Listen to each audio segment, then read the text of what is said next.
Hey guys, today we are talking about lessons on leadership and those two things in relationship to three incredibly crazy, good, cool conversations I've had this past week.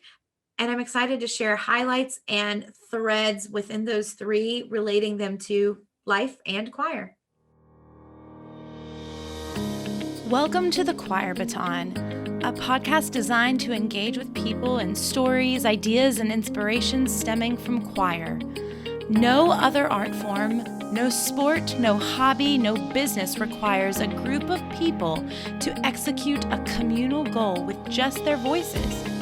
Join me, your host, Beth Philemon, as I interview guests who are singers, teacher conductors, instrumentalists, and community members. Together, we'll ask questions, seek understanding, and share insight from our experiences in life and in choir. Hey, Choir Baton, and welcome to the Choir Baton podcast. Today, we are going to be talking about lessons in leadership. Now, I shared with you all last week that I had really great plans for the month of February and March and what I was going to do, but life has been crazy for me and in scheduling with people and then also finding the time. Well, I am a firm believer you can always find time in things that you need to, but it's not so much as time, but often mental acuity to be able to make that happen. I am behind in how I normally record, batch, and schedule episodes. So while I am still planning on bringing the awesome guests that I have planned for this month and last month to you, this is going a little bit off of my intended path, but I believe that it is so incredibly necessary for you to hear. And I want you to hear this because I consider those that listen to the podcast my dear friends. And this is a conversation that I wish that I could sit down with my friends and have, over a glass of wine or a cup of coffee or in my living room, etc. But, we are not in that place right now in life. And I did end up sharing an overview with a colleague of mine what I'm about to share with you. And in speaking about it again, and in our conversations with him, I was like, I have to share this with Choir Baton. And so here we are. I cannot wait to tell you about the last 3 days and have an important conversation with you on leadership lessons. I, like many of you, like to keep a busy schedule. So this was an uncharacteristic day for me in regards to my schedule because I slept in and my first meeting of the day wasn't until 9 a.m., but I had a big presentation to prepare for prior to that. So I was up preparing for that, which I then went over with my manager at 9. And we then had another big meeting at 10, to which I then had another meeting at 11, which then I had another meeting at 12:30, followed by another meeting at 1. Then I knew that at 2, I had a meeting with my manager again and a group of people about something. But I also had a meeting with a career coach, which I'll get into in a moment, at 2:15. And that meeting at 2 and 2:15. Well, I figured that meeting at 2 would probably only be 10 or 15 minutes. And actually, the key person that usually comes to that doesn't always come. So I figured, the meeting might be canceled or end early because he's not there. So I felt like I could probably get away with not having to cancel or move either of the two meetings, and that I'd play them off in time. But the other caveat of this is after that 2:15 coaching call, I had a doctor's appointment that started at 3. Unfortunately, I also had a meeting that started at 3. So I knew that if I could go early to my doctor's appointment, say a little before the 2 o'clock meeting and get into and then take that 2 o'clock meeting that I felt like was going to be cut short, partially in my car because I was really listening and didn't have to take a ton of notes. That would put me at my doctor's office a little bit before 2:15, if not right at 2:15, so I could have my coaching call from 2:15 to 3, and then finish the coaching call and go straight to my doctor's appointment at 3, have my earbuds in if I needed to, then to listen to the meeting that I was missing or needing to listen into. And as soon as that doctor's appointment was over, I could walk out to my car and finish that meeting before I then got back home and continued with other meetings in the day that consisted of various other things you don't need to know about. But I think the timing of how all of this was sparked is critical to the lessons that I want to share with you all. And when I say these are lessons that I want to share with you all, they are lessons that have happened to me that I have been taught this week. They are not lessons that I have owned. They are lessons, though, that I needed to hear. And I firmly believe that a lot of us need to hear as musicians and, quite frankly, just as people. There's also been threads of music running through each of the leadership lessons that I've had with people this week, and none of them are trained choral musicians. And if you've listened to the podcast for a while, you know that's kind of my jam. And it also relates to something that we are going to talk about in the leadership lessons. But I want to give you a little bit further context to why I was speaking with a leadership coach.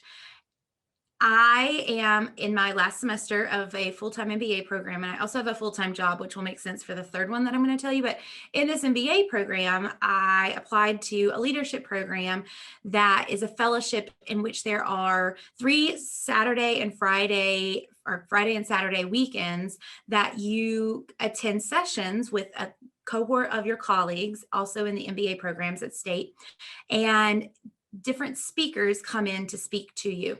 And they speak on a variety of topics. They've all been really good. My favorite was the person that spoke on speaking, public speaking, and, quite frankly, finding your voice.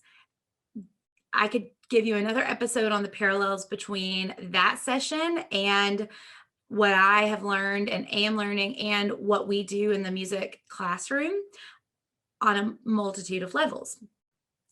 But that is an important part of the story, because part of being in that leadership program is the opportunity to have 4 coaching sessions with a leadership coach. And I'm a big believer in therapy. I talk about that a lot on the podcast and in my life on social media and in my real life. And when I found out about that being a component of this, I was really excited, a little wary because you don't get to pick your leadership coach. They are assigned to you. But another factor is you also are given a leadership challenge, and they supplement that with a couple $100 if you need that money to achieve that leadership challenge. And I know this will not shock you, but the school is a marketing school, and at times some of these leadership challenges are glorified because of the fact that they are wanting to promote the program and the fellowship and how they are helping their students grow as leaders. And for me and many of my colleagues in this program, there's this fear or connotation of what am I going to do? And we are also pretty all high achieving. So it's, how can I be the best? And while, yes, it is a bit competitive, not it's like an unspoken competitiveness against other participants in the program. It's also, everyone we know is unique in finding their own challenge. So wanting to make sure that it is applicable to them, because even so much as the challenge is important in being able to say, oh, this is what I did, being able to show the impact of what you did is a critical part that we all want to be able to speak about too. Wednesday was my second meeting with my leadership coach, Joe. And my first leadership session with Joe had me in tears, good tears, very good tears. So much so, in fact, that I still am talking about that first session. He laid things on my heart and spoke things into existence that I did not feel validated in, essentially, until he shared that that's what he was hearing.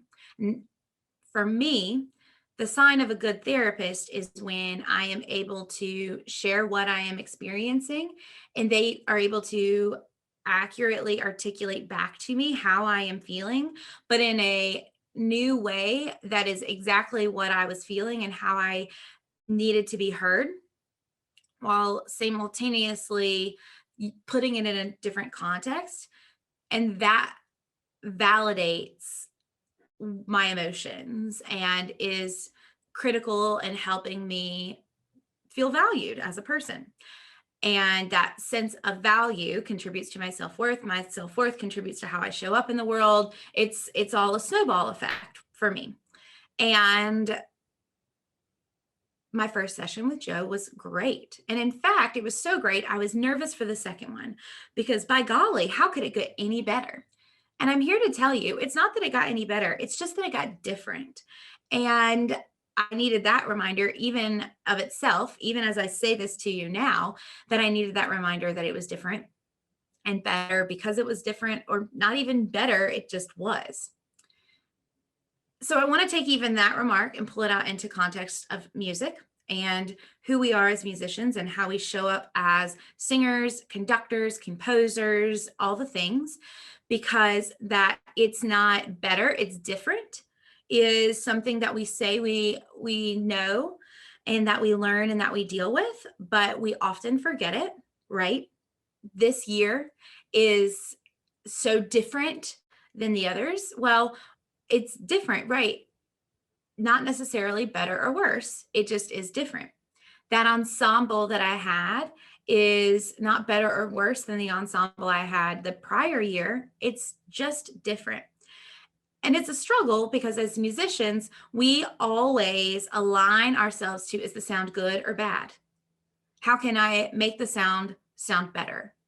Enough is never an option on the spectrum of how we operate.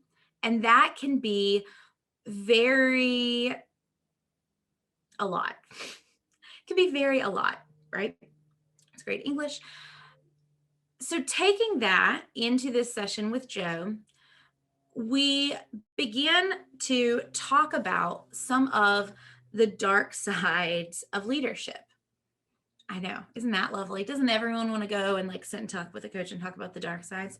And it's actually critical. And as hard as it is, it's so important. I'm a firm believer in that which is our greatest skill can also be our biggest detriment. And that is what this is alluding to. Brene Brown talks about, a lot of different people talk about this, in that we have to understand our strengths to understand our shadows. And for me, my strength, like many of you, is a love of doing a lot of things, is a passion for operating on a scale from 0 to 10, operating at a 12. That's my jam. And what you're going to hear is how we begin to unpack this, because as much as that is a jam of mine, it is also a shadow, because I will overcommit. I will put too much on my plate to where I am recording a podcast episode that I hadn't planned to record in a month. I hadn't planned to record because I wasn't in a mental state to be able to schedule and make time to record with other people's schedules the episodes that I did want to feature in February and March. And I could cite example after example after example. Feel like I'm struggling right now with being a bad friend, at times even a bad business owner, a bad this or that, because of how I have scheduled myself for this time in life. Now, that being said, I think that had I not been going through this, I would not be learning these lessons. And these are critical lessons because it's not as if overscheduling myself is a one-time theme. It's a recurrence that I have. And I think we'll get into that a little bit more. And I would venture to say it is a recurrence for many of you as well. As musicians, we are not taught to value necessarily the work that we don't do, in that the space that we take. We are taught to value the hours that we spend in a practice room, the amount of rehearsal that we do on a piece. It is very much so quantity over quality. And the unfortunate fact is we are often compensated as musicians in two different ways: quantity over quality or quality over quantity. And the difference being, the balance of that is there are many, many, many, many, many, many, many less musicians that are compensated for their quality of work as opposed to their quantity of work. And many of you listening to this podcast, like myself, are musicians that more than likely operate in that quantity of work continuum, but it's not really even a continuum. It's more of like a I sort of say a binomial. Woo! It's more of a dualistic way of being as musicians. Who, and you might be thinking, like, who are these musicians that are getting paid for quality over quantity? Well, it's every day in our society, right? As we listen to popular, I'm using air quotes if you're not watching this on YouTube, popular musicians, it's, people are paying musicians. There's just a smaller quantity of them that are being paid for the quality of their work. Now, we could argue quality and all these things, but big spectrum, big picture here, y'all. So as I began to unpack with Joe this dark side of mine that we had touched on previously, that being I love to operate on a certain 12 out of 10 speed level, that oftentimes can be where my dark sides, my dark shadows also play. And that led us to the question, or him to ask me, something I'm working on, and I think we're all working on, is, this feeling of, well, do you want metrics or do you want success? And we have this fear that our success is tied to metrics, and we oftentimes are judged by society on the metrics that we give as being successful. And then that metric that I have for success also in how I live my daily life is how busy I am. And that fits within my daily life, which wrestles against how I feel in work environments sometimes, whether, it is in a small classroom, large classroom, collegiate setting, or in a corporate setting where I'm at now, is that I feel as though the success of the metrics are the only thing that matter.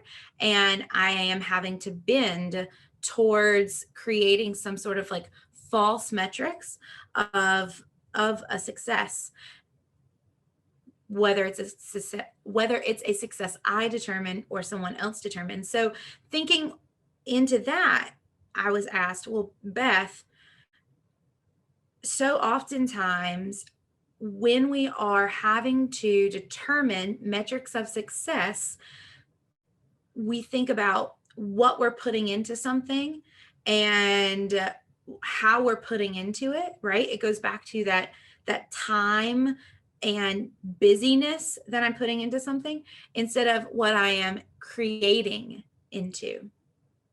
What I am creating into. So there's this difference between what and how you're putting into something versus what and how you're creating into something. Because in order for us to begin to consider what you're creating versus what you're trying to put into something, we also have to realize, where are we currently standing? We must accept the ground that we are standing on because the ground we are at currently is the ground that is ours to claim. And it's the only place from where you can stand on, and the only place from which you can take the next step. And those are not my words, those are Joe's. And that hit me so hard because I fear that oftentimes when I am trying to create metrics, whether it is for a work setting or even in my personal life, those metrics of staying busy and being on operational 12 cylinders, 28 hours a day, 8 days a week, what happens is I'm constantly thinking about what I'm putting into something, how am I doing it, when is it happening, versus creating. And those are very different feelings. But in order to create versus put in, you have to know where you're at. And that takes a lot, because oftentimes what we try to do is will ourselves into certain places instead of observing how we can do that from where we stand. Oftentimes we try to will ourselves into certain places instead of thinking about how we can get there and how we can even just observe where we're at from where we stand. And I was like, boom, as he's saying these things to me, because I realize that is something I struggle with.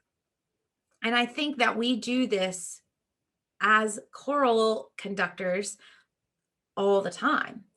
We don't think about where we are at as musicians. We think about where we are wanting to be.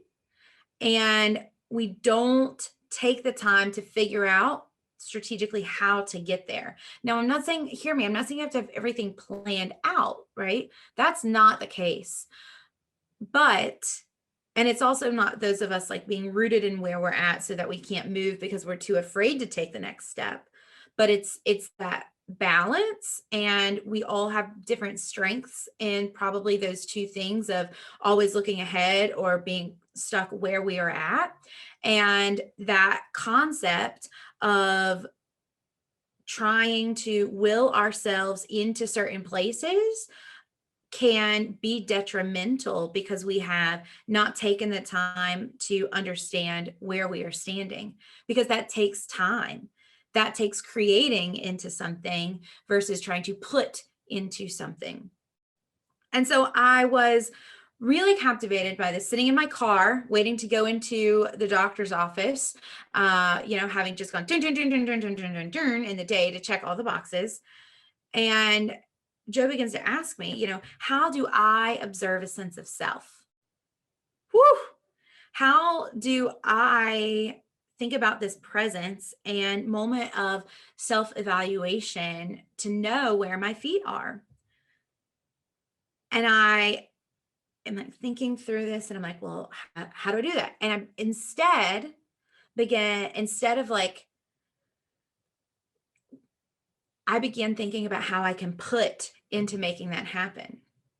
And he stopped me and asked, instead of thinking about what you can put into to make that happen, for you to have this like drive to get to understanding where your feet currently are so that from there you can take the very next step.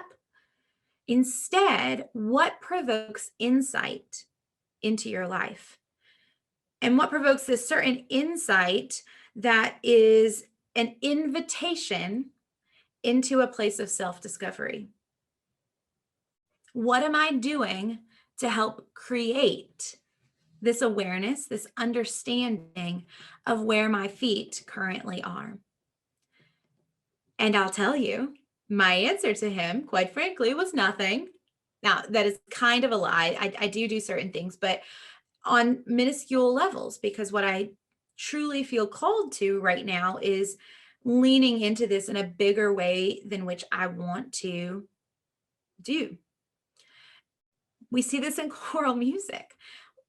We oftentimes don't think about the fact that where we are at right now, there are opportunities for creation in our rehearsal, in our planning, in our current repertoire selections that we can create that with which we are instead trying to will into happening. And oftentimes those desires to will our choir into being something is not taking into full account where their feet truly are on the ground, right? How can we expect to get there when we don't even know that we are here? How do you expect your kids to sing a 6-part piece of music when they're struggling to keep a steady beat? Which, let me be real, choirs that sing 12 pieces of music struggle to keep steady beat, but you understand what I'm saying. How can we expect our students to be able to understand the context of how all of their music is working when we haven't begun to break it down into the smallest components that they can then understand and go from? It is hard and nuanced, and it's much more fun to look out than to look down where we're at to figure out where, why, and how we need to begin to turn ourselves to get to what we think is our goal. Because oftentimes where we think is our goal might shift if we take the time to figure out where we're at to begin with. Maybe our goal is farther than what we think. Maybe our goal is in a different direction than where we think. But we don't know that if we don't take the time to observe where we're currently at. What are the places of invitation in your life? I asked that to you, just like Joe asked that to me, and I struggled. And then he asked it a different way. What experiences slow you down? And then my anxiety creeped in because I have a fear of slowing down. Nothing terrifies me more than that of slowing down. I only slow down with the direct intention to, as soon as I am done, speed back up again, because that is where I feel like I am at my optimum level. But then Joe said, we often stay busy or we stay distracted. We often stay busy or we stay distracted. There's a difference. Oftentimes I think I am slowing down, taking a couple moments to slow down, air quotes again, if you're watching this on YouTube, and instead I'm just distracting myself. Knowing that this busyness is a shadow of mine and that every strength has a shadow is not something we like to talk about as musicians, because we don't like to talk about things like this all the time on a deep level. Sometimes we can talk about them surface level, but I think at a real deep level, I have not been involved in a ton of conversations with choral musicians in my entire career on these kinds of things. And I believe we need to have more of them because it's all integrated. And so hence why I'm sharing with you, this concept of slowing down has a negative connotation for me. And Joe could see this when we were talking. And he offered this thought of a reframe, and that perhaps instead of a thought of slowing down, and Joe shared this exact example, perhaps it's a state of flow. And Joe knows that I'm a musician in my background, but I'm not quite sure he remembered in this moment, because he said, consider that of a conductor. Oftentimes conductors talk about being in a state of flow when they are in that performance and it's just happening around them.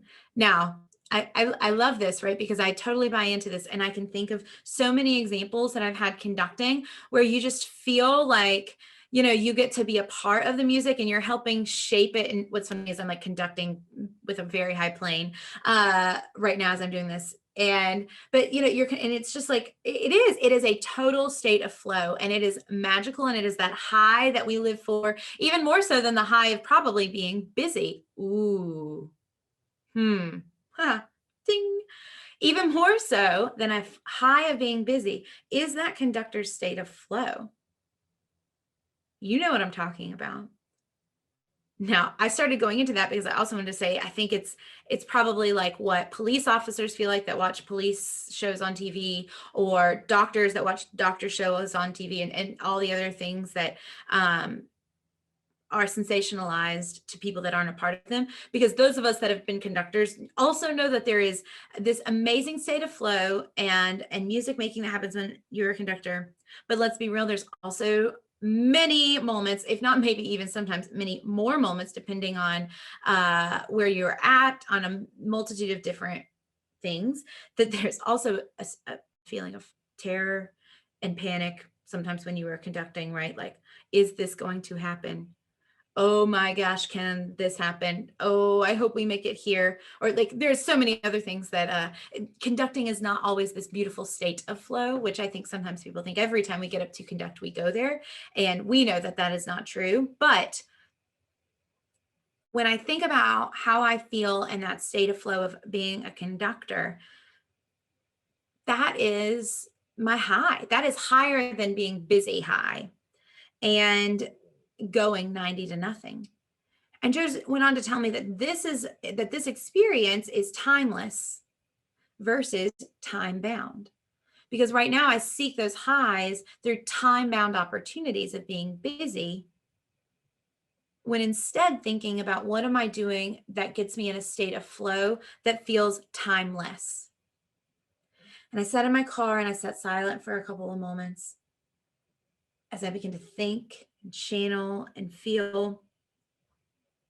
And I leaned forward and said, but Joe, is this good enough? Like, is that good enough? Like, is that a good enough thing to know that being busy is a passion of mine and something I like to do? It is a strength of mine. Maybe I should say even more than a passion. It is a strength of mine, but my strengths have shadows. So my busyness can be a shadow. So then if I seek to live in a state of flow more to balance that over and shadowy part, right? Is that good enough? Is that a good enough leadership challenge? Like, how do I make this good enough? How do I quantify the success metrics of that? How do I? And there I begin to get away from the concept of creation. What am I creating into to give me, not even to give me, to allow for this to happen in my life? And I think this is one of the most detrimental cycles that the school system brings on educators in particular, because you are pushed into that. Now, hear me. I feel like I talked a little bit about this last week, and I want to reiterate that the solution for some of you might be examining that, but of your place in teaching, right, in a school classroom, that is important to consider. But more than anything, I'm not saying the school is crushing you into being this being that you cannot be in a state of flow in, because it is blah, blah, blah. That you should not teach. That is not what I'm saying.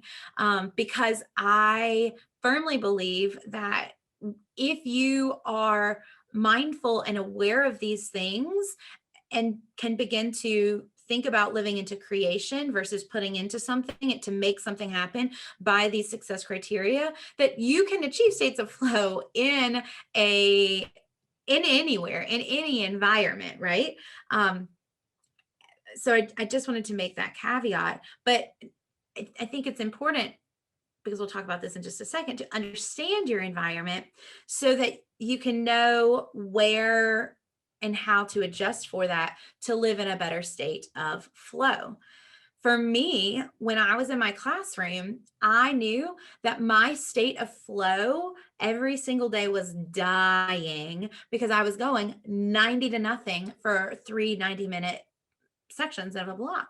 And I had to re-examine how I taught or else I would have burnt out even quicker. And that's where I not only began to really ramp up student leadership, but I began to truly change the way in which I thought about a rehearsal structure. And I thought about what my students were learning and singing and knowing, so much so that I wanted them to spend almost equal, if not more time in individual and small group and sectional work, understanding what was really happening with the music, so that then when we got together, we were able to go farther together because they had done the work on their own. That's what I noticed, right? In going back and stepping back and looking at where I wanted the choirs to be. I knew that the music that I wanted them to sing was unattainable. That location that I wanted us to be at, right? Like we talked about earlier, was unattainable for us to get to when I began to look at where my feet were on the ground right then. And because I looked at where my feet were on the ground right then, that dramatically changed who I am as a musician and as a teacher, because I began changing everything about how and why I taught. That is why the Choir Baton teaching curriculum is the way it is because that was the result of me looking down at my feet and knowing where I wanted to go, but I focused on where I was. And amazing things happened as a result of it. But I had to begin to think in different ways. So it's funny right now, even as I'm talking through this to you, and I have my iPad here with all of my notes that I've written down in the order of this, because there's two other conversations that are important to consider in these leadership lessons I had to share with you this week. I just couldn't not share with you. And that is, you also find that you've done these things in the past, and that's where you have found success.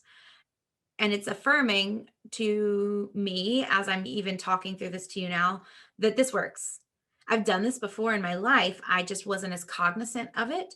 And I think that is an important leadership lesson too. Again, that we would talk about at the end is the cognitization, or being cognizant of these things.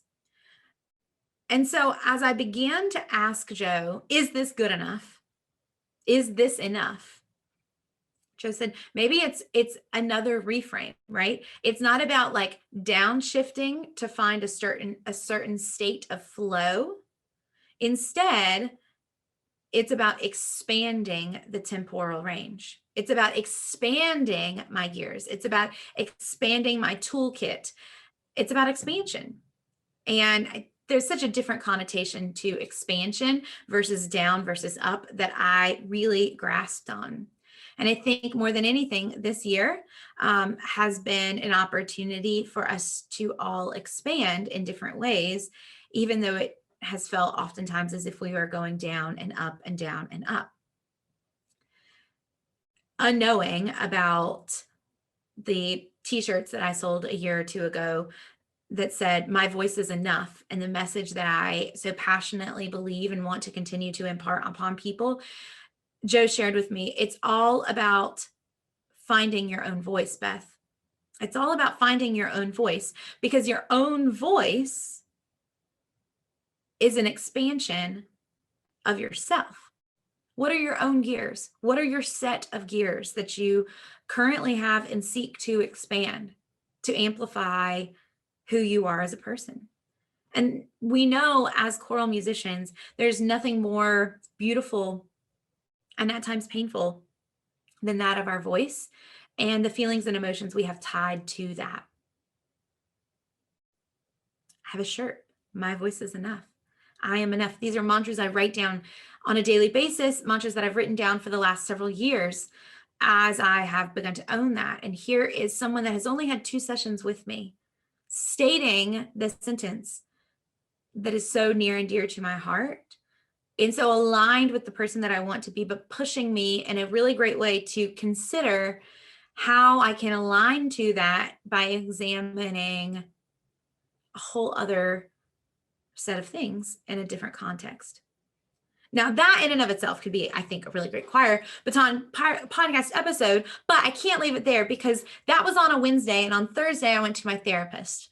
And my therapist and I have seen her for the last probably 3 years off and on. And I'm a big believer in therapy, as I said at the beginning. And it's all connected, right? That's why I talk not just about choir here, but life and business and therapy and all the things. It all informs one another. And so I shared with my therapist the anxiety, though, that I felt when Joe had shared, what if I downshift or said downshifting before we'd kind of reframed it to expansion. But still, what is it? I asked her, why am I struggling with this anxiety that comes with hearing downshifting? And I said, it's because I know it's that fear of not being at an optimal level. And so she asked me two questions that I think are important for you to ask yourself if you find yourself aligning with that, which I am working through. And that is, what is my definition of optimal? And how do I cope with not feeling like I'm at my optimal level or being, actually even being at my optimal level? And the answer was, well, I don't cope well, Kelly, and I don't have a great definition of optimal, particularly based on the conversation I'd had the day before with a business coach that was all about putting into versus creating, optimal of being highest versus expanding. And so I shared with her, I said, I know that in margin comes growth. And I think growth, even now as I'm saying this, I think growth is a part of the definition of optimal, right? You know that you are in a state of optimization when you are able to still continue growing and learning. And I know that growth comes in allowing margin in your life. And ironically, like I said, she's coached me for the last several years, and she brought up me leaving my church job. If you don't know, I was a traditional church music choir director person for 3.5 years, I think, 3.5 years. And she called it out. I didn't even think about it. She said, but when you left your church job, Beth, that was you allowing yourself more time in life. And you, from that, went back and got your MBA. And she's not wrong. It's 1,000% in line.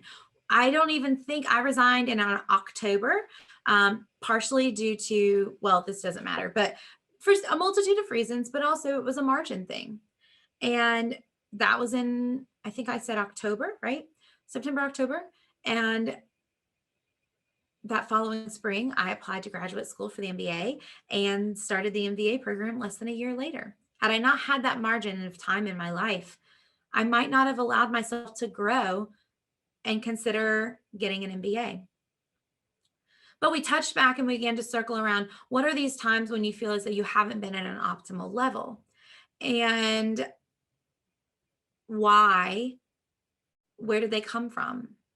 And what does that make you fearful of? And I've talked about this on past podcasts that I have struggled with depression and taken medication for it at times, not been medicated for it at times. It is a struggle. And I can think of two in particular moments that I truly struggled with depression in my life. And that was the fall of my senior year of college, fall of 2008. And somewhere along the lines of, let's see, 2016, 2017-ish, right in there. And I know I also struggled with this as a child, but I don't have direct memories of all of that in regards to certain times. And we began to unpack the scenarios of my life that were happening around both points. And she nailed on the fact that this depression is often spurred on, at least in the current examples for me. I'm not saying everyone's depression is spurred on by this. And hear me why I'm saying depression, in my opinion and experience in reading, does not have to also be spurred on by anything. Sometimes it just happens. That in those two instances that scare me the most, it stems from a fear of not being wanted.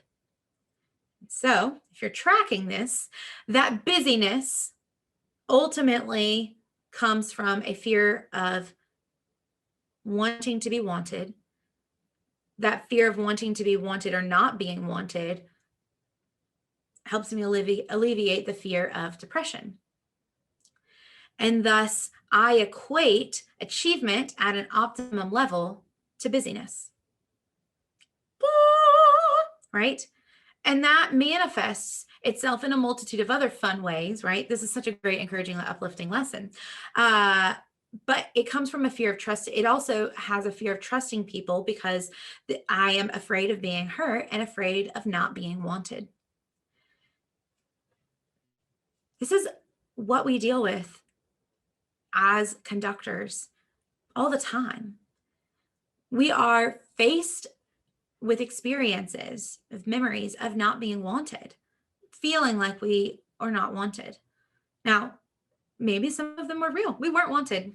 I'm like, that happens in life. People don't want you, but it's also not necessarily just like that always. There are sometimes mean people that will make it that blunt, but like sometimes this, what we perceive as a feeling of unwantedness is actually a multitude of other things.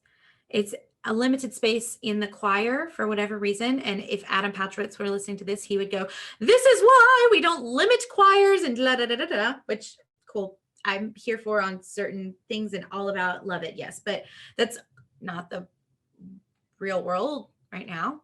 And there are many other, that's a whole other episode and thought, but there are times that it's not for everyone. You applied for a certain music school and you didn't get in. You applied for a certain job and you didn't get it. You went to apply to sing in a special thing and you didn't get it. You wanted to sing in a choir and you didn't get in. You wanted a solo and you didn't get it. We always struggle with this fear of unwantedness, and it's so tied to our musicianship. And because we are vocalists, it is tied to who we are because our voice is us, our uniqueness. Even as a conductor, it's personal. So that was a really great therapy session. It really was, uncovering so much of that. So then it's Friday.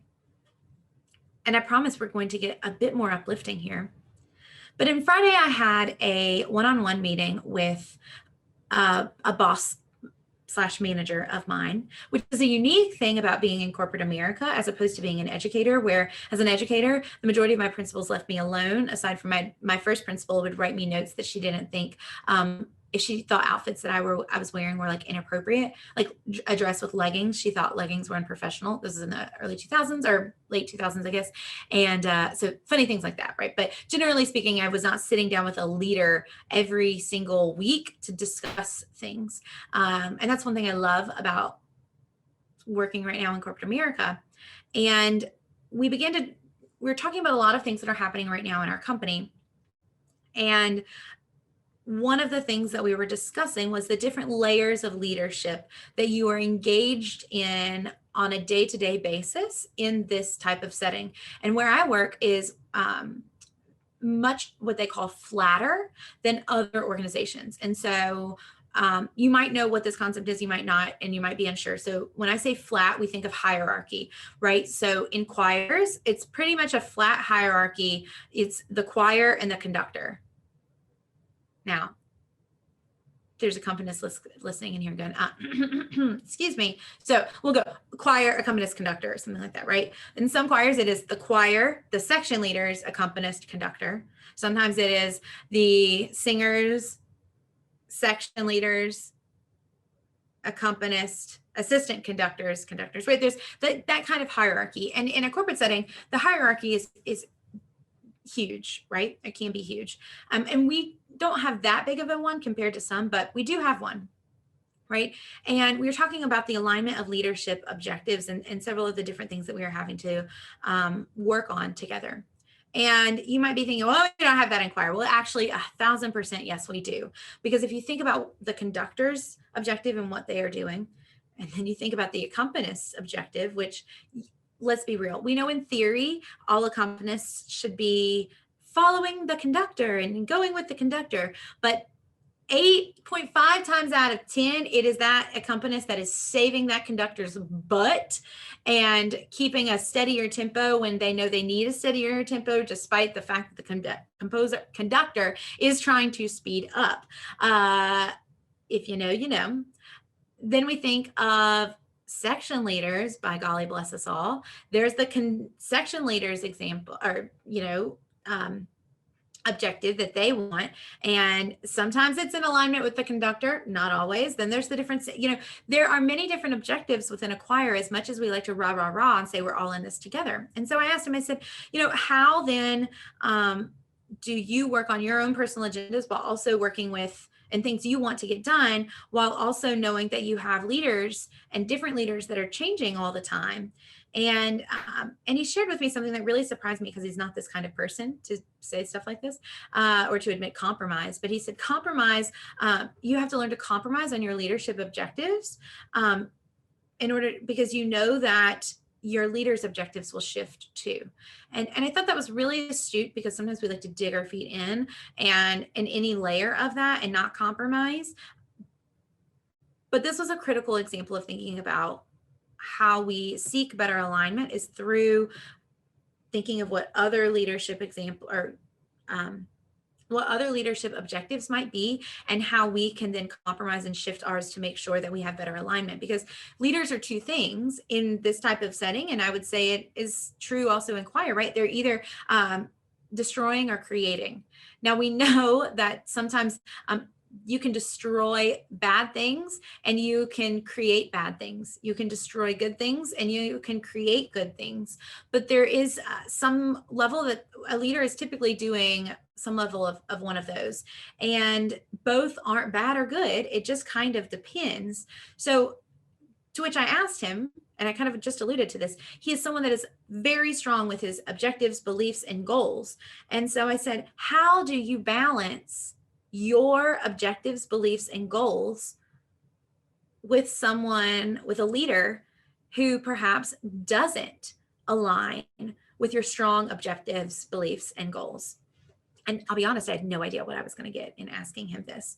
And this is a rare moment of getting able to dig into the weeds a little bit in these kinds of conversations with him. So I was really not sure what I was going to get. And I'm excited to share what I did. He said, and I quote, "It's all about work-life balance." And at which point I wanted to throw up, because I hate that phrase. I hate this concept of work-life balance. And I think I probably made even a face to him when he said that. But he further clarified, and I think it was a really great clarification. And I thus understand not only what he was saying in work-life balance, but it's given me a new perspective for when people talk about work-life balance. Instead of thinking of this like balancing beam that we're trying to walk, or a seesaw we're trying to keep 50-50, because we know that's unachievable or unattainable. Instead, he said, when you consider your work-life balance, you have to look at both, and then go, where is the opportunity allowing me to be right now? Where is the opportunity allowing me to be? So let's think pictorially here. If I have two buckets, right? One bucket is work and one bucket is life. And, I'm just going to keep it very generic within that life bucket right now, knowing that it's very rare for it to ever be 5 and 5 in each bucket. Instead, it's looking at the environment with which your bucket sits. And maybe your work bucket life is really only allowing you to be at a level 2 right now. What do? Do you keep life still at a 5, knowing work is only going to be at a 2, and try to grind out those other 3 gears in that area, even though it's not working? That's not what the environment is saying about what is happening and or what is needed. Or do you pick up another bucket to put the extra 3 gears somewhere else? I could have used something like cooler than gears, but I digress, right? What do you do with those other 3 gears? Well, maybe you're thinking this, you put them in your work, or you put them in your life bucket. And I think that we do, but I think what we do is oftentimes waste those extra gears. And instead of making the most of them in our life buckets, we just kind of let them sit there, or maybe they even get lost on the way to our life bucket, right? So we're operating at a 2 at work, or we're grinding out, trying to make work operate like a 5. And then our life is over here at a 5, and maybe like 3 is everywhere in between and not hasn't even made it over there or flounders over there. And this is true within either dichotomy of switching up the two examples, or it can also be you have 3 buckets or 4, whatever are the buckets that are critical for you in your life and making sure that you are pouring into, that's with which you need to consider. But what he said, and I will remember this for a very long time, is that you must understand your environment. You must understand your environment because you cannot work at a 10 when your environment is not at a 10. The more you fight it, the more friction you will cause. And thus you must either leave or reallocate, right? Thus you must either leave or reallocate. You cannot work at a 10 when your environment is not at a 10 because the more you fight it, the more friction you will cause. And you must either leave or reallocate. And on last week's episode, I shared about a school that I was teaching at and kind of why I left. And when he was sharing this with me, I instantly remembered the feeling of being at that school because I was trying to operate that school at a 10. And that school was actually at a 2. And I wasn't able to understand that. I was not allowing myself to realize that I was not compromising. While I might have been compromising, and I did, right? While I might have been compromising to be at a 7, it's still greater than a 2. And so I left. Now, I didn't realize at the time all of this, but it's critical because if I had wanted to stay there, which there's reasons why it was perfect for me to leave. I don't regret leaving at all, right? But sometimes I think we oftentimes find ourselves in situations where we don't want to leave, but feel like we have to because there's not a congruence there. We have to know our environment to know the level at which they are operating on, to thus find that level as well. Similarly, right, like we talked about at the beginning, where are your feet on the ground so that you know where and how to move in a direction to where you think you want to go and possibly even realize you could go farther or will not make it as far as you want to go. Similar here. And when we think about what being at a 2 in a work environment that is bringing a 2 might mean when we like to operate at a 10, does that mean that we let go of the other gears that we want to be operating at for the sake of staying where we're at? No. Instead, we take those cylinders and pour them into the other buckets, but intentionally pour them into the other buckets. Intentionally know that this is where you are allocating that focus on.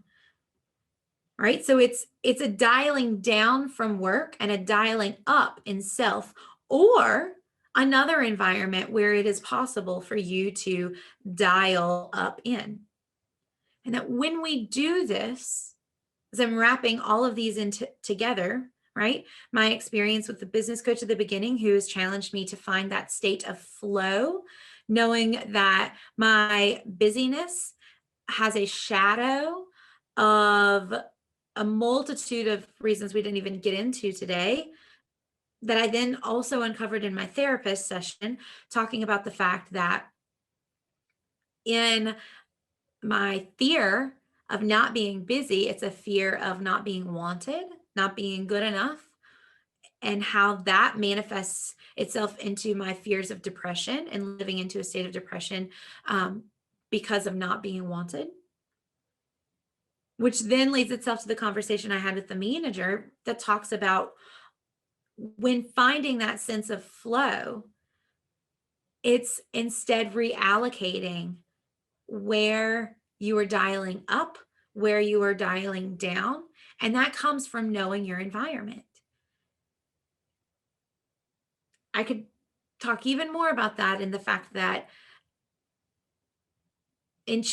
for me, changing my environment means that there are finding place, and that fear of unwantedness comes in looking at where I'm at and a realization that I need to look for places in which I can give and lean into and be a part of, because you can't make certain things happen.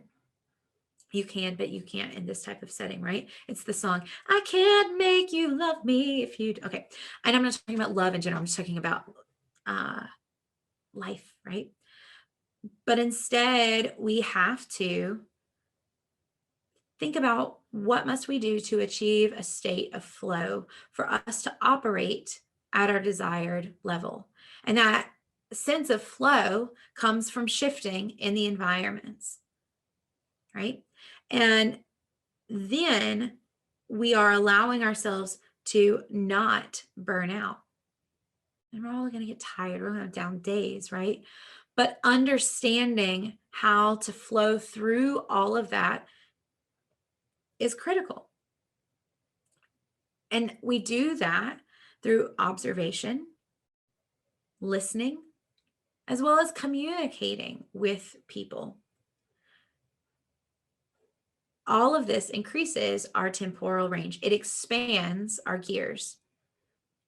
For me, realizing it was something where I didn't realize as a musician, quite frankly, that getting an MBA was allowing me to expand my temporal range, expand my gears, because I was grinding so hard into where I wanted to be as a conductor and as a musician, and for the choirs I was conducting, that I needed to go and look at where my feet were and how they were pointed and how I needed to reallocate accordingly, and knowing my environment. And I knew that where I was not, I had two choices. I could change my environment, or I could change how I was reallocating my environment. And my last year in teaching, I reallocated my buckets, which enabled me to have an amazing year. And in doing that, I could have continued on in that, but I also realized that I had a desire to live into a different state of flow and reallocate my buckets in a different way as well, and get an MBA. And if anything, it hasn't limited my musicianship. It hasn't limited my leadership.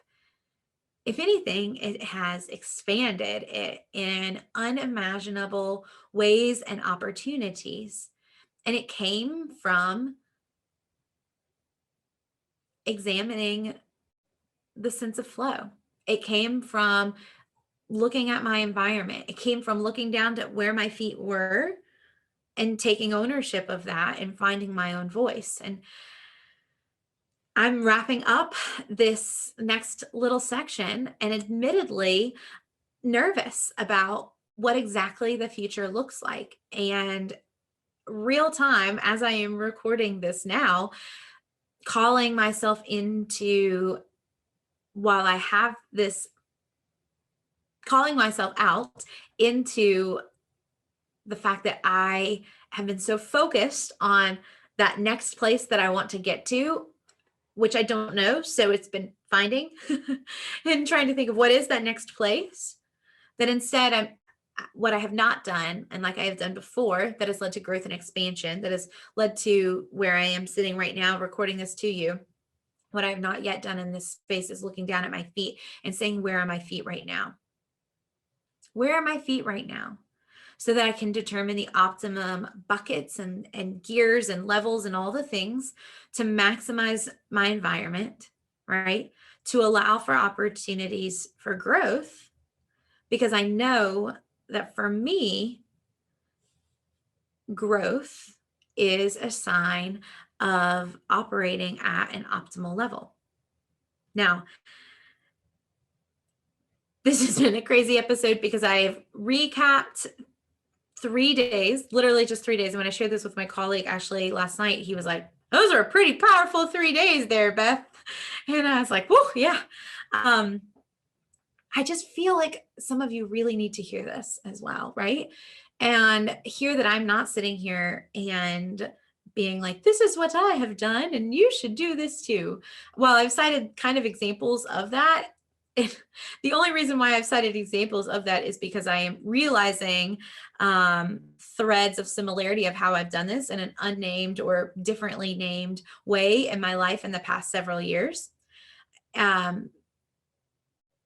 So that was very unplanned, but I think that many of us need to be reminded of these things as well, because we are at risk of looking too much out to where we want to go without examining where our feet are right now. We are equating busyness and doing all the things as a sign of success. Yes, even from the confines of our computer Zoom boxes or socially distanced classrooms. And instead, we have to think, what is success for us, and re-examining how that might be different. Not might be, it probably will be dramatically different. When I began to do that, it truly shaped who I was as an educator, but not just who I was, but what I did as an educator. That enabled me to bring Choir Baton and that curriculum to you. There are so many facets that go into being a musician. You know, there's the range, not just of the levels that we're operating on, but the range of our voice, musicianship, the person, the skills, etc.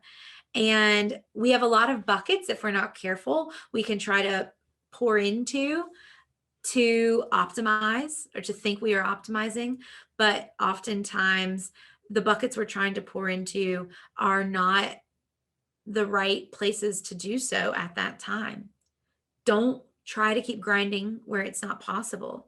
Step back, think about where instead you can reallocate, which environment that are you operating in at a 2 right now that is actually calling for a 6, when instead that place that you're operating at a 6, that might be better called for a 2.